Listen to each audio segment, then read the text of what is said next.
Always are a pain in the neck. I found out why. It wasn't plugged all the way in. Okay. Think you got it. All right. Thank you. Thank you. Marco, come back again. Come on, Marco. Grazie. Marco, everybody. So let's start again. I was talking before for 10 minutes and nobody had the sound. So we're going to start all over again. All over again to say good morning. It is cold outside, but inside we are together and we're going to, as usual, we're going to celebrate our time together. So before I go on, I wanted to say, how was your week? It was okay. It was so-so. It was bad. Regardless of the time of the week, we're going a sunny, warm, serene moment together. Okay, and what is the topic of today's discussion or exploration is Thanksgiving. Thanksgiving is one of the most beautiful moments here in United States. Cultural festivity or celebration, because it doesn't matter what language you're speaking, what country you're coming from, we're just holding together to be, to celebrate, to remember, to eat, to whatever you want to do next to each other. Okay, this year is not going to be next to each other. For others, a little problem, if you can say. But who can separate us? We're always going to be, close together. Some people sometimes ask me, Anna, did you miss Italy? And I said, how am I going to miss Italy when it's always in my heart? So this end is for Thanksgiving. So, what are we going to explore today? I'm going to answer to the question that you probably have is does Italy have Thanksgiving Day? Are you asking that? Then I'm going to give you an answer. Thanksgiving in Italy is not just one day, but since the beginning of the Italian history, Thanksgiving was all year. Can you imagine? Because see, here in the United States, we celebrate the coming of the Mayflower, okay, that came here into this country and they started a new period. Over there, for almost 3,000 years, what the people were thankful for their moment, their life, their product. And in order to look and to be thankful, to look into this moment, they were looking together with the moment from Mother Nature. So imagine this one. Mother Nature has different times. So because of that, we divided the year in seasons. So we can start with spring, summer, autumn, winter. And I'm going to tell you a story why there is all this, how they explained these divisions. The Greeks thought that there was a mama, okay, Demetra, they call it. Demetra had a girl, and she was very close to this girl. This girl one day was picking up flowers. A god that was traveling. I mean, imagine this beautiful thing, okay? He was traveling, okay, on his chart in the heaven, in the sky. He saw this beautiful girl. He took the girl as his bride. Mom Demetra cried because she didn't have remember Demetra is the mother nature, right? La grande madre, the grandmom, right? She cried until she made a deal with the God, okay, from the They say it was the afterlife. She said, the God said to her, okay, let's reach a compromise. You're going to have 6 months. For 6 months, that the daughter is going to be with you. For 6 months, your daughter, Proserpina was the name, is going to be with me. And that's why nature has all these different seasons. Right now, the nature, the Demeter, is crying because the daughter is not with her, so it's cold. But the farmers, some knew of the story, some didn't. So they connected with all these different manifestation of nature. So we started in the month of January. They put in this month a big moment to thank and go along Mother Nature. So Mother Nature was involved, it was part of their life. They were not doing their life by themselves. They were connected with the nature. And the nature was something alive because nature was given to them product to survive. It was their life. There was not Amazon.com, there was not the phone, there was not the movies. Yeah. They could only survive because they had food and they had everything around them to build, to eat, to make. They were getting from the nature their survival and their life. So what they did every month or every season, there was something to be grateful. And this something later with Christianity was given a name of a saint. Now, a saint was just a regular person that decided to give, to do something special, not just to be remembered, or because he wanted to be in the newspaper, or because he wanted to be part of the books, or to make a big thing about themselves. It just, they did it what they wanted to do. Then the church, after kind of selected these few names, and they put it on top of this celebration that people, farmers, non-farmers, were doing to be thankful to the nature, to Mother Nature.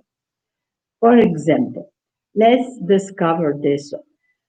The 17th of January, okay, all these celebration goes back into the pagan's time, if we can say, because pagan means, and that means a dumb person.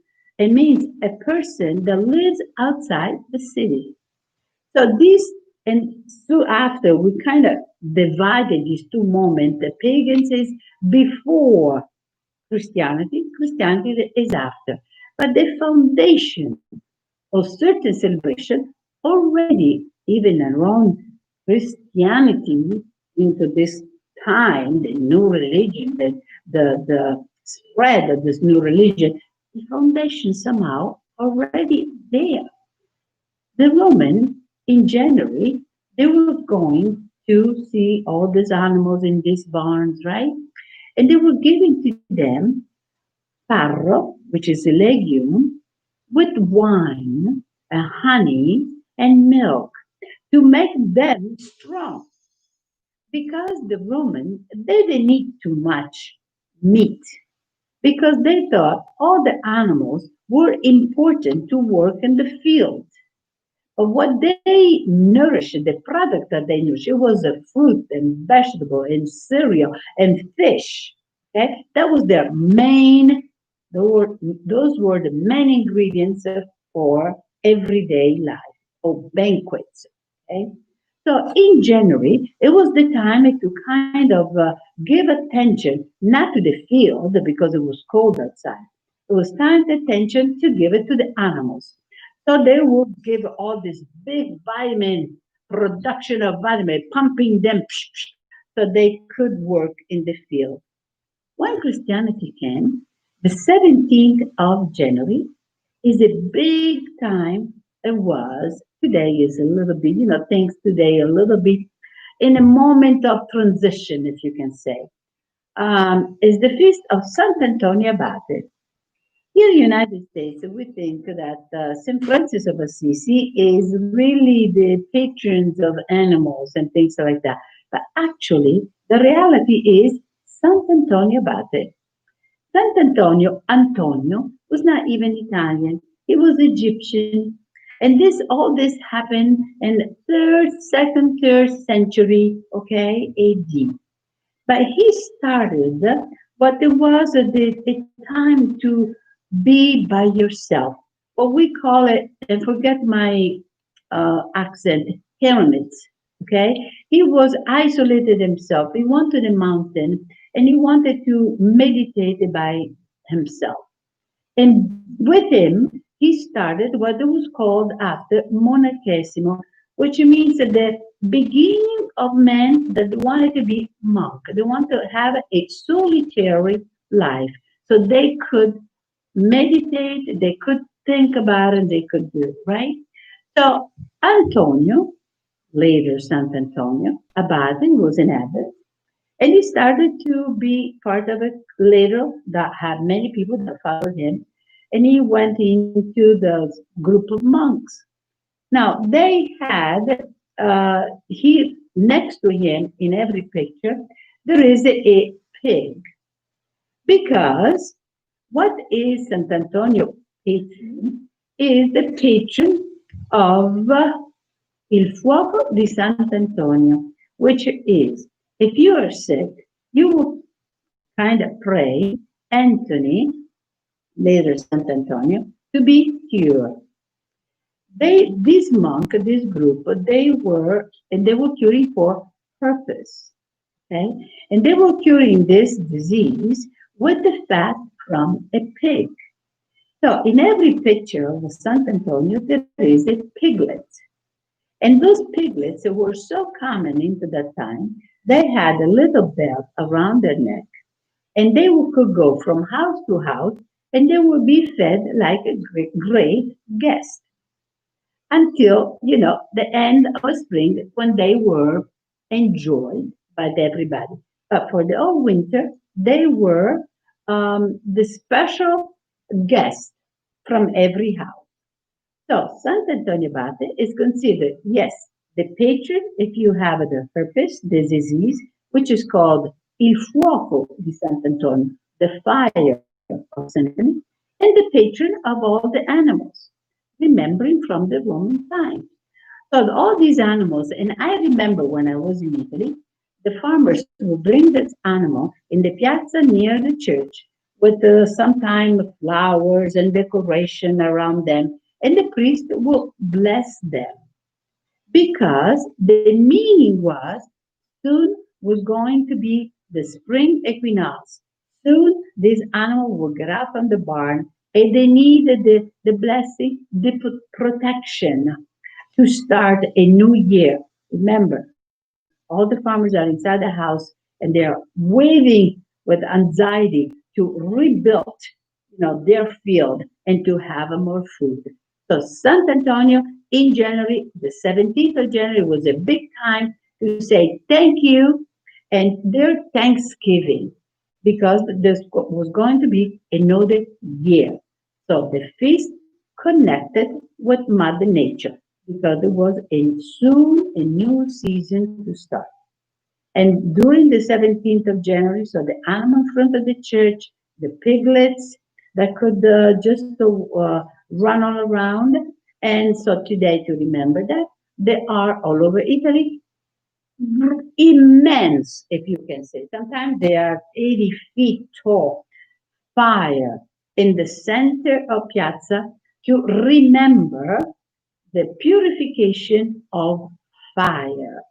So every town, and the small town is even better, they make this enormous, we call it falò, okay? Immense fire to kind of go to look into the new season. So we have January. Another Thanksgiving Day was the other feasts that were in between, but those are the big ones.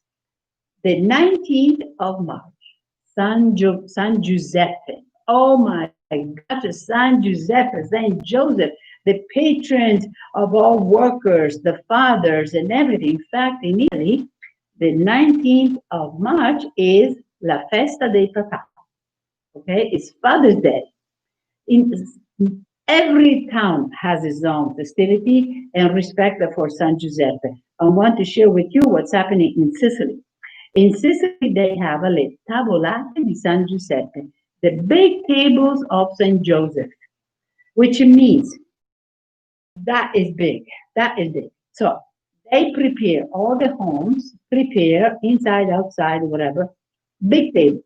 These big tables need to hold 13 chosen people. One is San Giuseppe. Everybody else, remember, like the followers, okay, of Jesus. They will come at this big table. Each one of them will receive three different type of dishes. They're all the same for everybody, but each one has three different. Okay. Saint Joseph will be sitting down at the head tables, and with the sound of his fork on the dish, he will tell them when to start eating or when to stop. So these the women, because the men prepare the table, but the women are cooking, will have to cook 169 dishes. I mean, they have to prepare the is three for each person, but altogether 169 for respect, for gratitude to Saint Joseph. I mean, if this only Sicily could do such an incredible gesture of gratitude. It really, it is for Mother Nature, but it really wants to involve the fathers, the poor people, because you are inviting at the table the poor people that don't have, economically, they are not up to what everybody else is. So it is an open table. And already, again, as I said, this was in the old ancient times when there was the time during spring when the slave would be sitting down with the boss and everybody was together.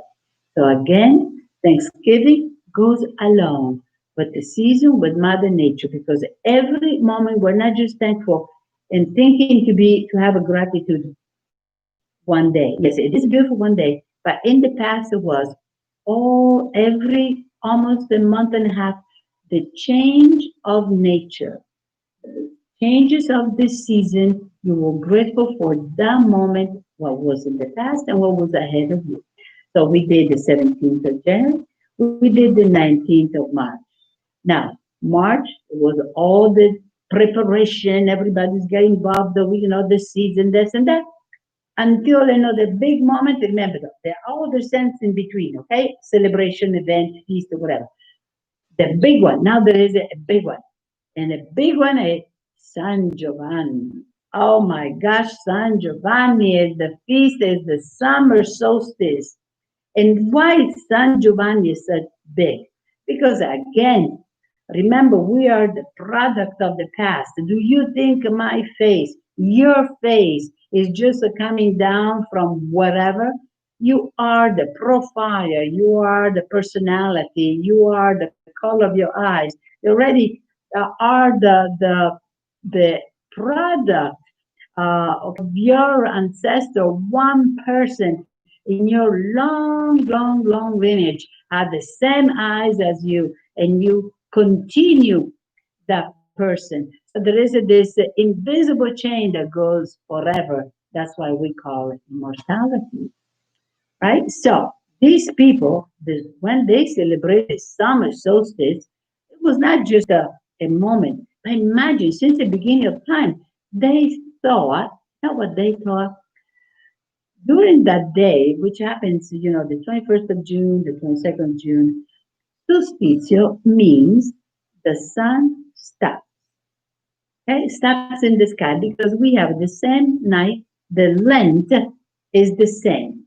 Okay, So they thought it was an incredible moment. That means the sun is going to marry the moon. There is this incredible moment. They could not, the Egyptian tried to explain, and they knew, remember, our ancient civilization, they knew a lot more than what we think, okay? But they explain these incredible moments in nature with stories. So with legends, with myths, so everybody could understand. So the understanding of these seasons mystery could be understood by the little guy that never went to school, or by the king, the pharaoh, and the rich people, right?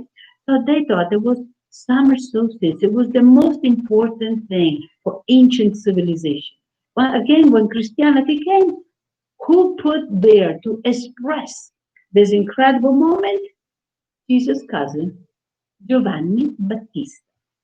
And during Giovanni, later San Giovanni, there was the great time, because the nature is in the blossom and is so invigorated by the beauty of the sun that you see the flower, you see the everything is growing, everything is green, everything is beautiful. It's continuation of spring. Spring is just a little born, the little green, a little there. Not in June. There is this beautiful life that comes around you. And so all the girls were getting, especially we're talking about Umbria now, right? And they were collecting 100 flowers, all different. And then they clean all these flowers, they put all these petals in a bowl with water because they thought they leave it on the window. And they thought that during the night, St. John is coming, will bless the water. And in the morning, you kind of bless yourself, the girl, but probably the men too, I wonder. They blessed themselves because San Giovanni was going to help them to find a husband. It was going to help them for their beauty because as nature is exploding with beauty, so human girls were going to be exploding with beauty and fragrance, right? So what they did during the San Giovanni celebration, they will kind of purify themselves and go in the water. Some people will lay down outside on the grass all night. So in the morning rugiada, which now I don't remember do, okay, yeah, it will kind of bless and purify themselves. And again, all over the fields there are fires to purify your own self. So it's a huge festivity. So we have gennaio Sant'Antonio Abate, in marzo San Giuseppe, summer solstice, we have a San Giovanni, and then we go into August. Okay, so see every little time. Now by August, you almost got all your the product, the main product, the wheat is already harvested, and all the other items, they're being harvested and put it away. So again, in the old civilization, this was in the Roman time, this was the time to breathe. Okay? You relax. You work very hard since March, since the beginning of spring, outside in the field to give all this food. Remember, there was so many people to be fed, right? In August, in Rome, Augusto, the emperor, named the time to relax. And so at the beginning of the month, the farmers will go to the emperor and wish him a good month. Okay, so they will receive a bonus. They were saying almost thank you to the emperor. Okay, so later, and so they were called Ferri Agosto. Okay, Ferri Agosto, a good time for the emperor. Later, much later, the church put the feast of the Assumption in the 15th of August. So first the feast was at the beginning of August. Then it came the 15th of August the Feast of Assumption. During the wheat feast, especially in Italy, it became big because not just for religious reasons, but Mussolini, we go back, before he got, okay, back, he said that everybody should enjoy because everybody worked too hard. So he made a special weekend. What is here like Labor Day, Memorial Day, right? A time to go out and have a picnic. So he reduced all the fare, the ticket to travel by train to kind of push all these Italians outside their little village to start knowing Italy. Relax, don't work so hard, enjoy life. It was a special time for everybody to explore, to go on the mountain, to go to the sea, to go visit the city, okay? Because all the tickets would be reduced. And everybody started the tradition of bringing, they could not go to the restaurant. The restaurants were not very popular in Italy because if you go to the restaurant, meant you don't know how to cook. Okay, so they were bringing, we call it al sacco. They were eating by bringing, all the salami and the sandwiches and the chickens already cooked and the dessert in these big bags, wherever they were going, because it was a huge picnic. So still today, Ferragosto, the mid of August, is a huge celebration, not just religious, but even to relax for everybody. If you don't have money, you still have to leave your house from the main entrance and you go back and you don't leave the house for 3 days. Okay, is a big time. So again, so we go along with the season: January, March, June, August, until we arrive into September. Now there is this final moment, the grape. The grape is going to give you the wine. The wine, which is not just something to drink just because. The wine could be used as a medicinal. It could be used as during religious time. You know how important it is for us for the Catholic. And you don't feel very well, what do you have? You have a little glass of wine. If you want to show your hospitality to a person, what do you give? You don't give it water. I mean, you give it to the our seniors, okay, in Italy. If you give it water, they will give you a snack. And you don't offer water, you offer wine. So the wine, it was the most important symbol, ancient civilization, modern civilization. I'm sure it's going to be a future civilization. So that moment was done September, October to harvest all the grain. And that great celebration, it was, like I explained the last week, into one day, the 12th of November, on the feast of San Martino. So those are the huge pillars. The Thanksgiving of the year is not just one day. It's divided along. And it's like those festivities take the hands of Mother Nature. Mother Nature is with us in giving all the beautiful life, all the beautiful product that we can be alive. I know today they make a pill, so but the pills are not the same. All the vitamins are not the same as the real food because that is a connection of many things. There is the beauty of there is the dirt, there is the sun, there is all the elements are infused in the product given by Mother Nature. So they were walking along, and as Christianity came, were giving the name of those celebrations, they will be blessed by the special people.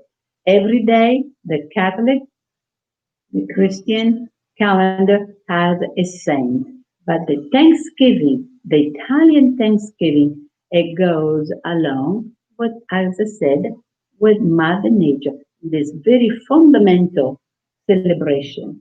until, the closing of the year. It was in December with the feast of Christmas, Natale. And for the Christmas of Natale, we're going to explore that because now it's not anymore. Right now, this feast that I'm going to tell you is the Thanksgiving, okay? The gratitude, eh, the ringraziamento. They say thank you to Mother Nature and all the product. Natale is a moment more personal. And during this month, the ancient civilization, they kind of celebrate the winter solstice, okay? But they're different from all those other feasts because now it was the time to think about yourself. Because meditation was going to be part of you. So now we're going to explore the meaning of Natale, of Christmas, from the beginning, before Christianity, into the continuation of this feast from the Christian, you can say, point of view and beliefs. So we had a little intermission because we didn't have the computer was not working properly. But I came back because you're not going to get rid of me. And so I don't know if you heard at the beginning my welcome. And as usual, I welcome from Marco. Marco, thank you so much for alerting, as usual, the problems with the digital world. And I want to wish to everybody a very serene, tranquil Thanksgiving. Because remember, even if we are apart, even if we had with a mask, who could divide us? And us means just the regular people. Sometimes we can be comfortable with each other. Sometimes we could be little distant, but it doesn't matter because that's the beauty of being human. We are what we are. And this is the feast of Thanksgiving. We are what we are with our good gift and with our bad gift. But at the same time, what is important is we are grateful to be together. And that's what I want to share with you. I'm very grateful that we can continue to be together just the way we are, just the way I am with you. So, my friend, God bless you. Vittorio, Marco, Anna, Donato, Angela, Virgin, and another Vittorio, and Filomena, and all of Elisabetta, everybody in this big table that is called our Thanksgiving. So, see you in 2 weeks, and as usual, God bless you, and thank you for being together.